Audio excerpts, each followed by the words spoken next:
मंडळी नमस्कार, मी रवी देसाई. रवीच्या कट्ट्यामध्ये माझी प्रवास डायरी म्हणून हे एक मी सदर चालवत असतो. तर त्याच्यामध्ये विविध ठिकाणीची माहिती मी देत असतो किंवा विविध ठिकाणी भेटी देत असतो. मी आणि माझा मित्र अनिकेत आम्ही लोहगडला जायचं ठरवलं आहे. एक छोटीशी ट्रिप आहे, ती आम्ही करणार आहोत. साधारणतः पुण्यापासून 70 ते 75 किलोमीटर अंतरावर असलेला हा लोहगड किल्ला आहे. पहाटेच आम्ही इथून निघणार आहे. त्याच्यानंतर लोहगडचा प्रवास आणि लोहगड कशा पद्धतीनं आहे, काय तिथला इतिहास काय आहे, याची सगळी माहिती मी या ब्लॉगमध्ये मी तुम्हाला देणार आहे. तर लाईक आणि शेअर करायला विसरू नका आणि पुढचा प्रवास तुम्ही पहा. मंडळी, आत्ता आम्ही पुण्यात पोहोचलो. सकाळचे 6:30 वाजलेत. इथून आम्ही निघत आहोत लोहगडाकडे. साधारणतः 2 तासाचा रन आहे. पुण्यापासून साधारणतः 70 किलोमीटर लोहगड आहे. तर चला तर मग जाऊयात आणि लोहगड पाहूयात. मित्रांनो, पुण्यातून आमचा प्रवास लोहगडाकडे सुरू झाला. पिंपरी चिंचवड देहरोड या मार्गे लोणावळ्याकडे कूच केले. वाटेत भव्य स्वरूपात असणारा आपल्या देशाची शान तिरंग्याला सलाम करत व भक्तिशक्ती संगम शिल्प पाहत आम्ही पुढे लोणावळ्याकडे रवाना झालो.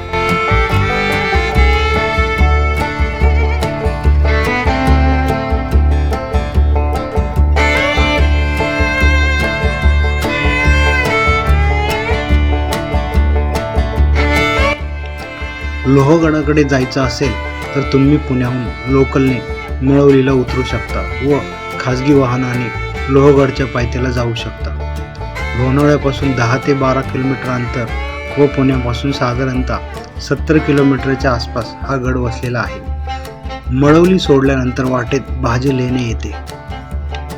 आपल्याकडे वेळ असेल तर भाज्याचे लेणे प्रसिद्ध आहेत. आपण तेही पाहून पुढे लोहगडाकडे जाऊ शकता.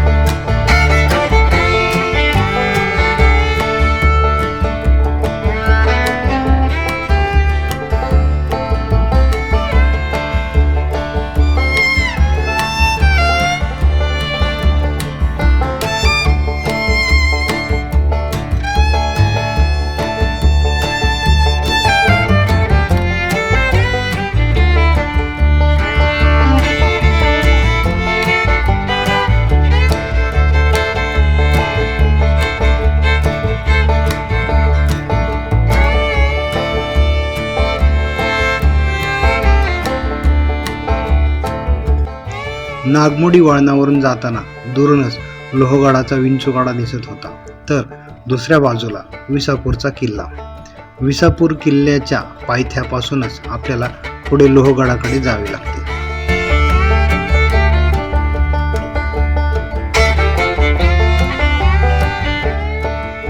नमस्कार. तुम्ही आत्ता आम्ही पोहोचलेलो आहोत लोहगडच्या पायथ्याशी. तुम्ही माझ्या मागे पाहू शकता समोर स्टेशन लोहगड. अगदी हाकेच्या अंतरावर लोहगड उरलेला आहे. चला तर जाऊयात आणि लोहगडची चढत चालू करूयात.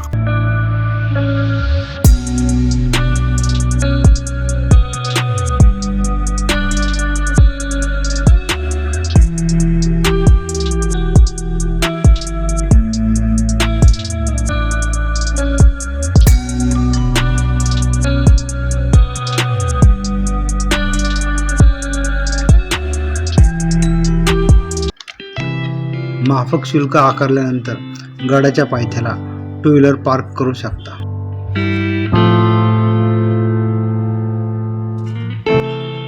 पुरातत्व खात्याने या गडावर जाण्यासाठी प्रशस्त आणि सुस्थितीतील पायऱ्या केल्यामुळे गडावर जाणे सोपे झाले आहे. गडावर जाताना पर्यटकांसाठी एक सूचना फलक लावण्यात आला आहे. कुठल्याही प्रकारचा अनुचित प्रकार घडू नये व गडाचे पावित्र्य भंग न करता गडावर जाणे हे या मागचे कारण. गडकोट आणि त्याच्या सभोवतालचा परिसर कॅमेऱ्यात बंदिस्त करण्याची हौस असणारा माझा मित्र ट्रेकर अनिकेत सोबत होता. त्यालाही गडकोट फिरण्याची आणि तेथील इतिहास जाणून घेण्याची भारी हौस.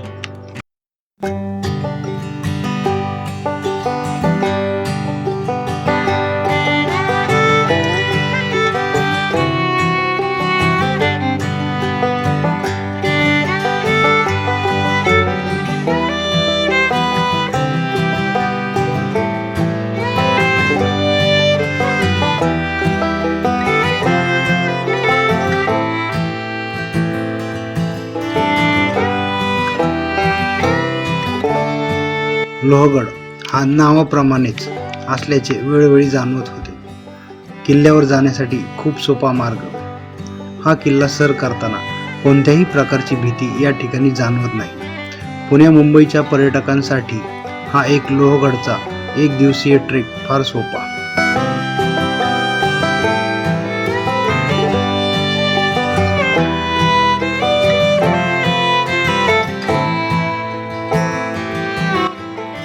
गडावर चढण सुरू असताना गड किती प्रशस्त आणि मजबूत आहे याची कल्पना गडाची तटबंदी पाहूनच येते.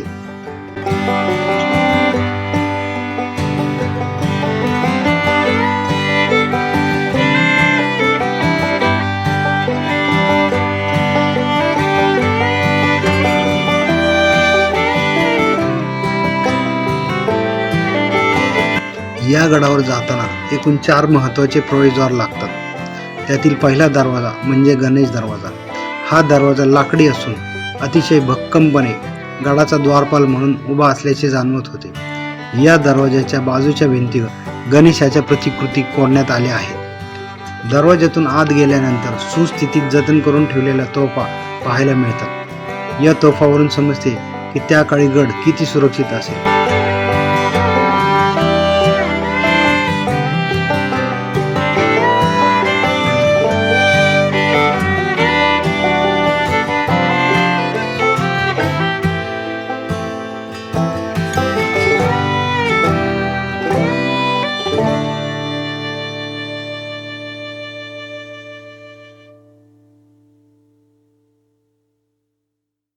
तोफा ठेवलेल्या बाजूच्या बुरुजांमध्ये एक खोली आहे. जर गडावर शत्रूचे आक्रमण झालेच तर या ठिकाणाहून सैन्यांना शत्रूवर हल्ला करता येत होता. ही खोली अतिशय प्रशस्त आणि सुस्थितीत असल्याचे जाणवत होते.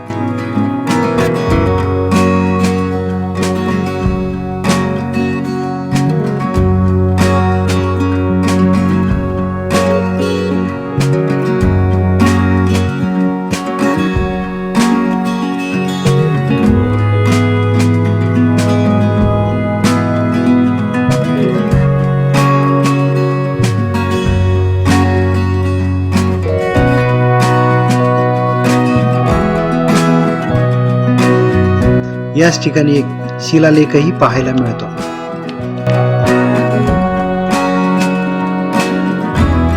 गणेश दरवाजाची तटबंदी भक्कम उभी होती. गड किती भक्कम आहे याचीही तो वेळोवेळी जाणीव करून देत होता.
येथून पुढे जाताना दुसरा दरवाजा वाटेत लागतो, तो म्हणजे महादरवाजा.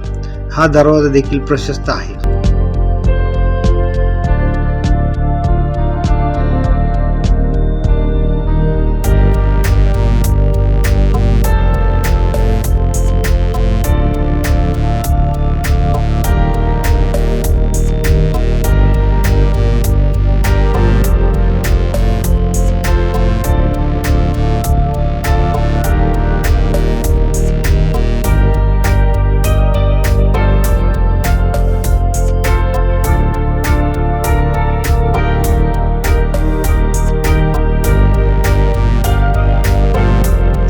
या दरवाजाच्या दगडावर दोन्ही बाजूस सिंहासारखे दिसणारी शेरवाची चिन्हे कोरलेली पाहायला मिळतात. या चिन्हांचा वापर बऱ्याचदा यादव काळात केला जात असल्याचे समजते.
पुढे नारायण दरवाजाकडे जाताना वाटेत एक धान्य कोठी पाहायला मिळते. या ठिकाणी धान्य साठवले जात होते. आता या कोठारात पाणी साचलेले आहे.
धान्य कोठार पाहिल्यानंतर आपण पुढे सरकतो ते नारायण दरवाजाकडे.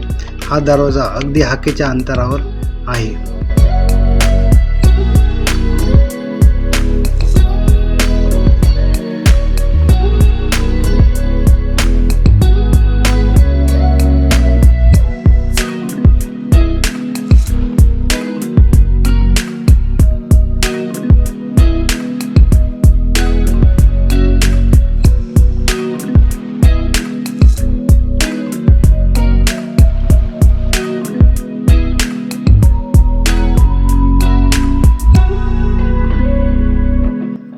नारायण दरवाजा पार केल्यानंतर आपण पोहोचतो ते हनुमान दरवाजाकडे.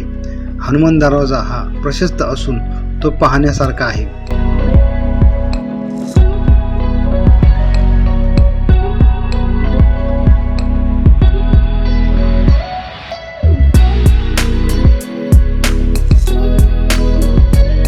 दरवाजाच्या दोन्ही बाजूवर हनुमानाची शिल्प साकारण्यात आले आहेत. या दरवाजाच्या दगडांवर सुबक अशी कमळाची कलाकुसर करण्यात आल्यामुळे दरवाजा अधिकच खुलून दिसत होता. सुरक्षेच्या दृष्टिकोनातून दरवाजावर खिळे बसविण्यात आल्याचे पाहावयास मिळते.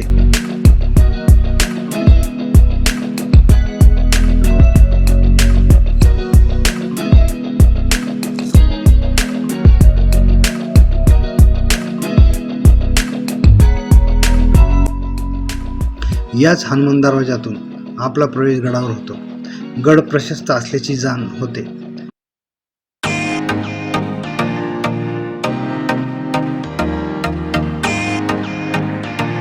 समोरच आपल्याला गडावर एक दिशादर्शक फलक लावण्यात आलेला आहे. त्या फलकावर घोड्याची पागा, लक्ष्मी कोठी आणि दर्गा असे लिहिलेले आहे. त्याला अनुसरून आम्ही पुढची वाटचाल सुरू केली. प्रवेशाच्या वेळी डाव्या बाजूला आपणास एक दर्गा किंवा समाधी असे दिसून येते.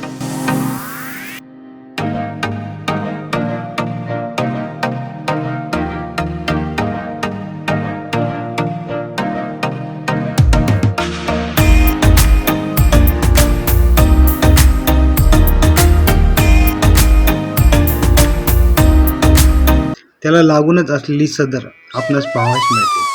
सदरेवर संरक्षित करून तोफा ठेवलेल्या आहेत, त्या तुम्ही जवळून देखील पाहू शकता.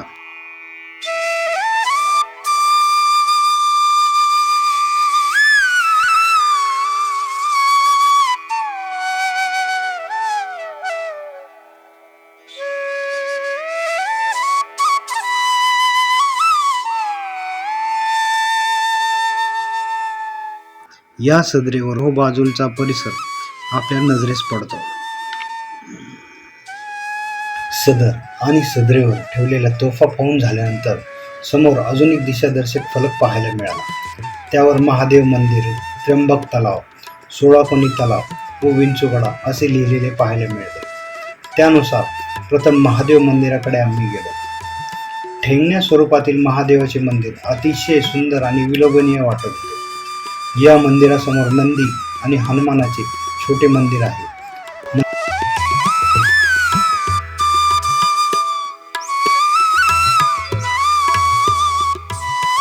मंदिरासमोरचा नंदी अलीकडच्या काळात बसवण्यात आला असल्याचे जाणवते.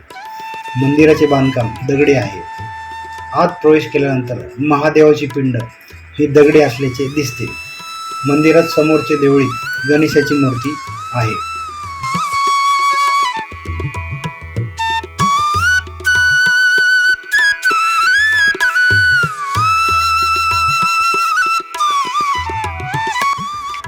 मंदिरातून बाहेर पडल्यानंतर आपण जातो ते त्र्यंबक तलावाकडे. या तलावात काही प्रमाणात पाणी होते.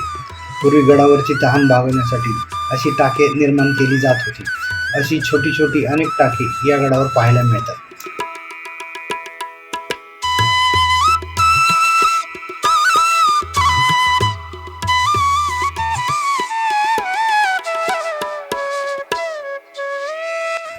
त्र्यंबक तलाव पाहिल्यानंतर आम्ही निघालो 16 कोणी तलावाकडे म्हणजेच विहिरीकडे. या विहिरीजवळ पोहोचल्यानंतर त्याकडे पाहून त्याची भव्यता लक्षात येते. थोड्याफार प्रमाणात या विहिरीत पाणी होते. पूर्वी या विहिरीतून पूर्ण गडाची नक्कीच तहान भागवली जात असावी, यात तीळ मात्रही शंका नसावी.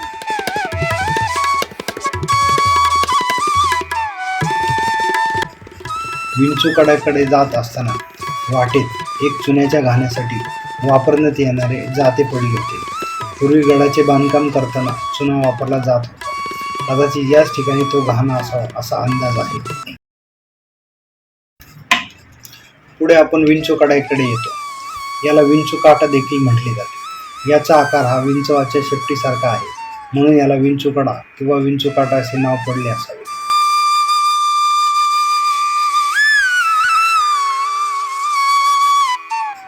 पूर्वी या कड्याचा वापर सभोवताली टेहाळणीसाठी केला जायचा. या ठिकाणाहून पवनेचे विस्तीर्ण पात्र नजरेस पडते. या कड्यावर जाण्यासाठी पुरातत्व खात्याकडून संरक्षक पाईप लावण्यात आलेले आहेत. हा विंचूकडा साधारणतः 1500 मीटरच्या आसपास आहे व रुंदी 30 मीटरच्या आसपास असावी.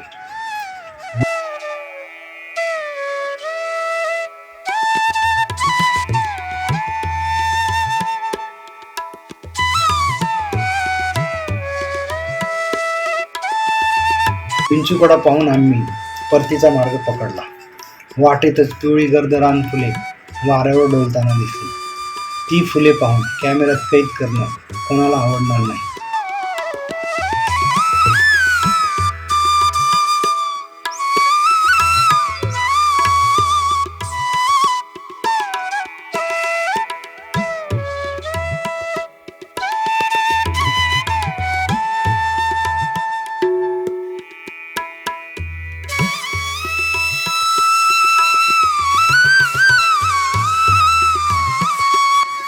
येथून पुढे निघाल्यानंतर गड उतरण्याच्या मुख्य प्रवेशद्वारावर म्हणजेच हनुमान दरवाजावर आम्ही आलो.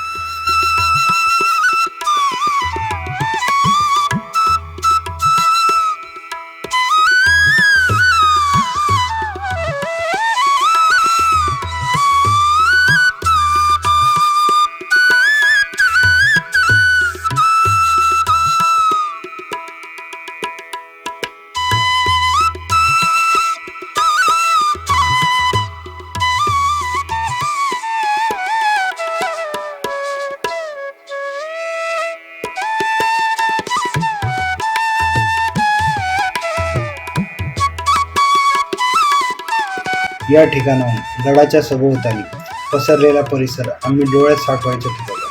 भरभक्कम तटबंदीवरून हा परिसर विलोभनीय जाणवत होता. प्रशस्त तटबंदी आणि खालील दरवाजे हेही आकर्षक दिसत होते.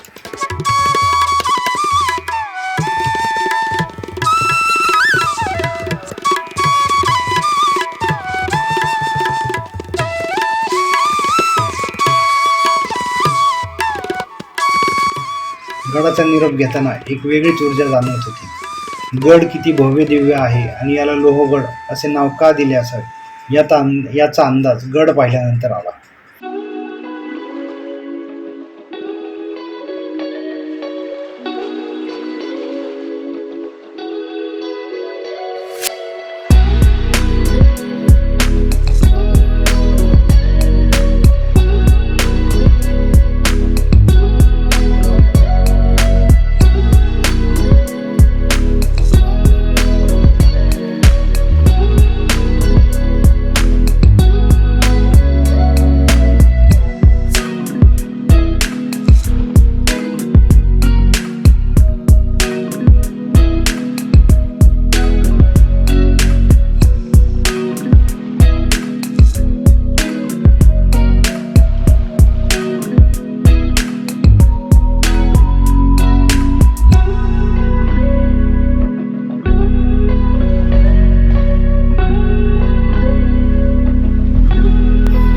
पुढचा प्रवास जवळच असलेल्या आई एकविरेचे दर्शन घेण्यासाठी सुरू झाला. प्रवासात लोहगड आणि विसापूरचा किल्ला कॅमेऱ्यात साठवत आम्ही पुढे निघालो.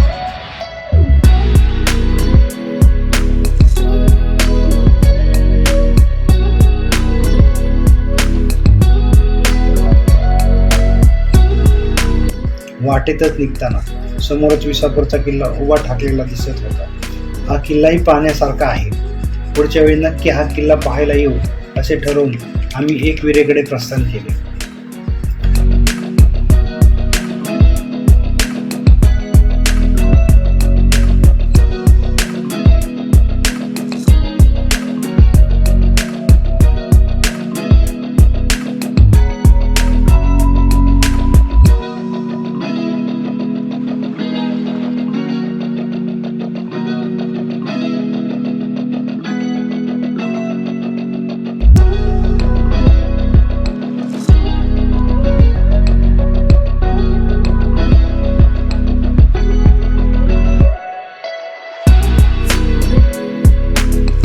मळवली रेल्वे स्टेशन पासून अगदी जवळच एकविरेचे मंदिर आहे.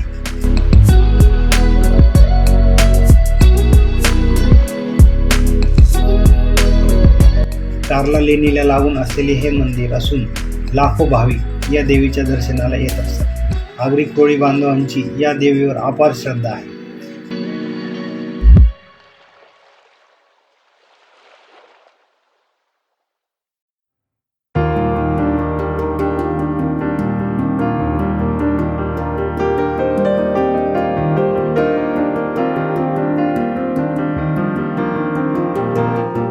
आई एकविरेचे आम्ही मनोभावे दर्शन करून व लोहगडाच्या अनेक आठवणी सोबत घेऊन परतीच्या प्रवासाला सुरुवात केली. तर मित्रांनो, हा लोहगडचा ब्लॉग तुम्हाला कसा वाटला हे नक्की कमेंटमध्ये कळवा. धन्यवाद.